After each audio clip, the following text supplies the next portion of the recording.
African Americans from reducing their impact on elections. Georgia is one of only 2 states, I think, to Louisiana, the other, that have runoff elections where if you don't receive a majority of the votes, the top 2 candidates go to a runoff. I don't know. It's an interesting question, Patrick. I imagine there's some research on how states with runoff systems, how the voters fare there. It's not something I've given a lot of thought to, but it could be a bill this year. Somebody could introduce that. I do think on the election front, there is a large number of Democrats and some Republicans who want to make changes to the runoff elections as they exist now. It was far too short a period. Local election officials and boards of election have said that it's just not enough time. And in many counties in Georgia, there were only 5 days to vote before the December runoff that decided that U.S. Senator Raphael Warnock would go back to Washington. I've not seen that story yet. I'll be interested in reading it. But I do think there's concerns about how SB 202 impacted runoffs. I'm looking at cost implications also, because it's costly to run a second election. And I was just wondering if maybe put it on our radar that maybe we could support something like a lower threshold, or even ranked voting would be. Yeah. There are a lot of interesting options out there. Some states do ranked voting. Some don't have runoffs. So, I mean, theoretically in a state, say you had 12 candidates running, somebody could actually win the election with 18% of the vote. Thresholds are sometimes higher in other states. There's some states like Oregon where nobody goes to the polls to vote. It is all done through the US mail. So I don't know that our legislature will go that direction, but I would not be surprised to see some changes to SB 202 and in particular runoffs. Other questions? Joe is still here, Lisa's still here, Debbie's still here, Linda is here. Are there other questions before I turn this over to Linda to close us out?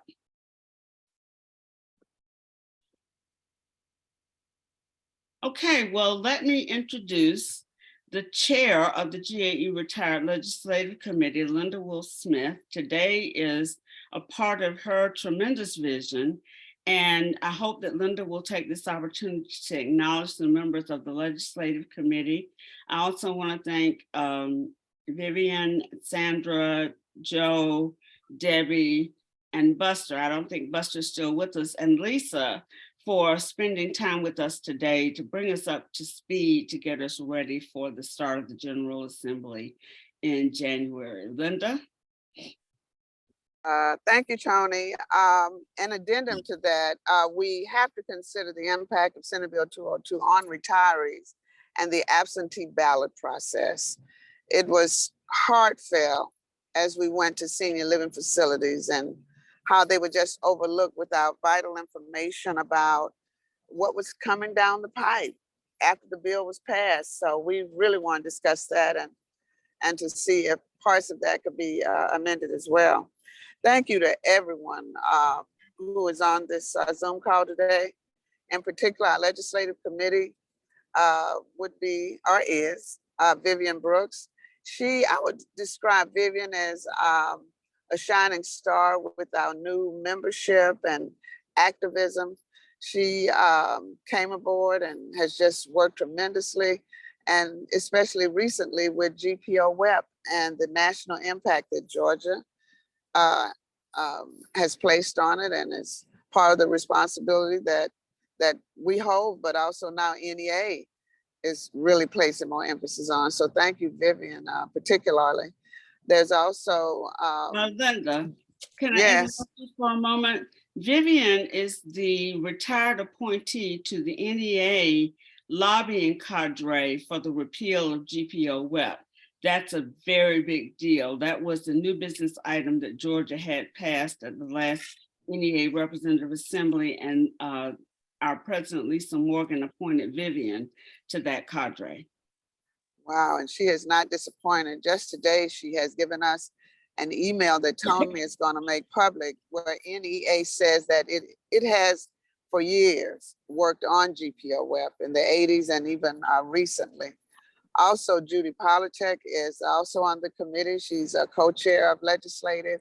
There is Cyril Hampton, and that's Sandra Hawthorne, that is also a member, and Patrick Crabtree as secretary of GAE retired. But I want today to thank the presenters, because again, we did not disappoint, whether we are present or whether we're virtually. And the idea that we've always been proactive is something that we hold very close to our heart, that we always will be. The subtitle of today was A Whole New World.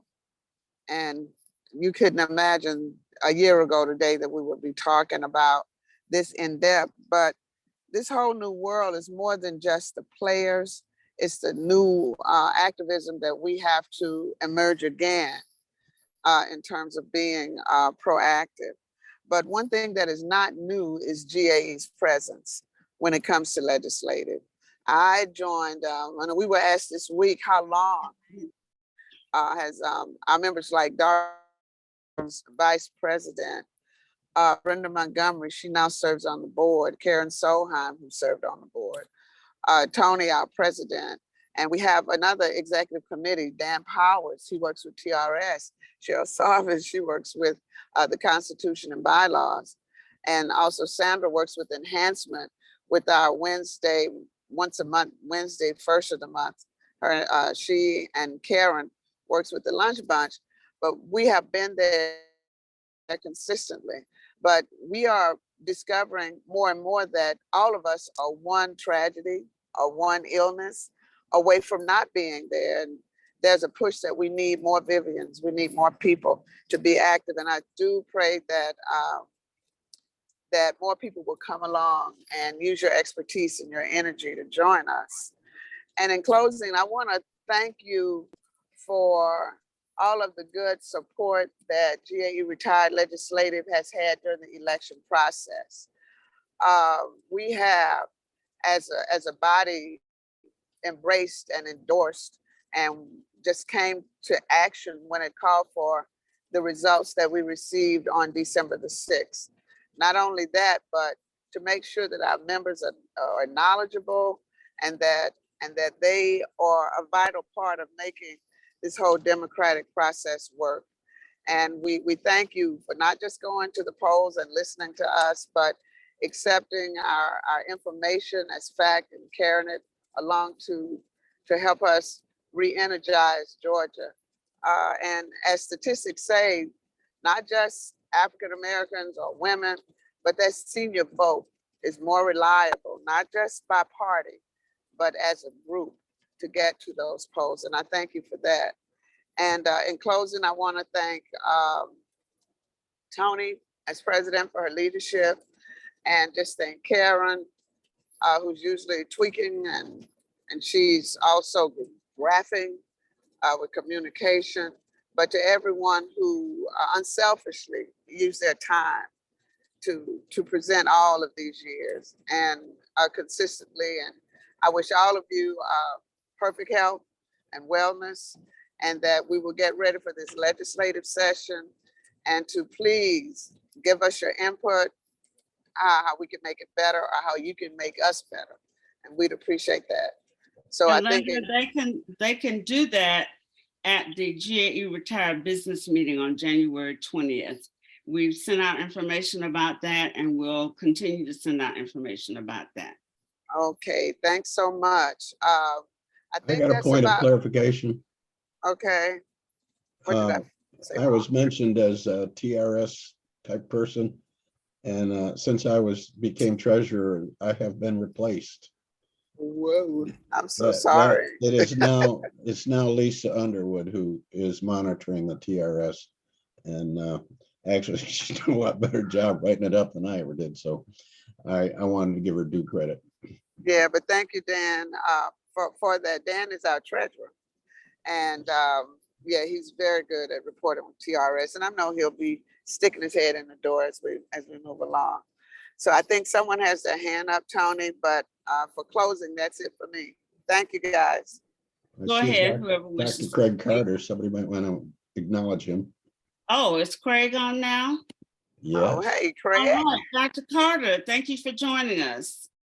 Hey, happy holidays to all of you all. I'm sorry I'm on a little bit later today. I'm assuming my old days of being a UniServe director because I've got 3 on vacation this week. So needless to say, I've been handling some advocacy calls, but just wanted to bring greetings to you all.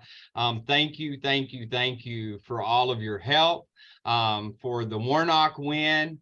We were so excited. I just wanted to share with you briefly a wonderful email that I received from Kim Anderson, the NEA Executive Director.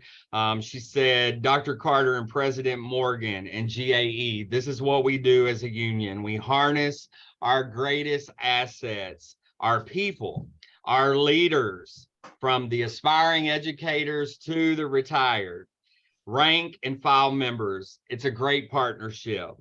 Craig, there is really a great story that I want you to tell other executive directors and President Morgan to other presidents about how Georgia GAE leveraged the national political moment to strategically grow membership through this fight of national importance from grassroots on the ground.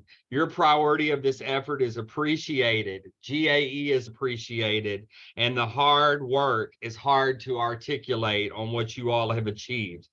And then she went on to say, thank you for your amazing efforts. Congratulations on your continued growth of membership across the board. A grateful nation and union, thank you all. And we thank GAE for adding to a great coalition ground game that won it for Senator Warnock and won it for democracy. In unity and with gratitude, Kim Anderson, NEA Executive Director. So I wanted to share that with you all this morning. We're really excited as we head into the holidays, where membership is at. Shout out to President Morgan and Tony for all the work that they've been doing. They both got to attend the year-round organizing conference with us, and we were working in Portland, and GAE was used as a model for other state affiliates. President Morgan got to serve on a think tank with leaders across the nation to talk about what GAE is doing to increase membership. Skylar Nunley, one of our UniServe directors for Aspiring Ed, was selected to facilitate and provide a presentation to all executive directors, presidents, and teams what we're doing to grow membership. And then we had a rank and file member from Richmond County, TJ Timothy Lyons, and I think you got to meet him, Tony, that was at the conference with us. He got to serve on an NEA national panel because he is a member organizer for GAE and has signed up from Hipspa Middle School in Richmond, 100% membership in his own building, including his school administration. And one of the administrators was a member of that other word that I will not say today because Lisa will charge me for PAC, but we want to give a huge shout out. And membership currently sets at 24,599 members compared to this time last year, 22,035. So we're up 2,564 members where we were this time last year. And we certainly can't achieve that without the help of our GAE retired. So thank you all for all you're doing. I hope you have a Merry Christmas and a happy holiday. All of you all, okay? Thanks for having me on, even at the last minute. I appreciate it. Appreciate all of you all. Thank you so much, Craig, and we appreciate your hard work in the field and in the office. You are responsible for a large part of that growth, and we thank you so very much for your energy and your passion for GAE and your support of GAE Retired. Linda, is there anything else you'd like to add before we go? I think that's about it. Oh, Kim Evans, I have a special call I need to make to you. I was impressed with your report the other day on the state health benefit plan. You've always been a mainstay, but I think I got a special role for you, darling, with legislative. Thank you, Tony. All right, thank you all for your attendance and attention. Thank you to all of the presenters who are still with us. Have a happy holiday season and a wonderful and prosperous new year. We will see you on January 20th. We will see you at Lobby and Learn. We will see you on January 20th at our GAE You should have retirement. had these instead of donuts. Huh? I'm sorry, Linda, what did you say? I was just telling my daughter she should have had these nuts instead of the donuts that I had at Dunkin' Donuts. That's Thank you. funny. That's funny. Thank you for joining us on your long car ride, Linda. We appreciate it and we appreciate your vision. All right, everyone, be safe, be happy, be merry, be joyful. Bye-bye.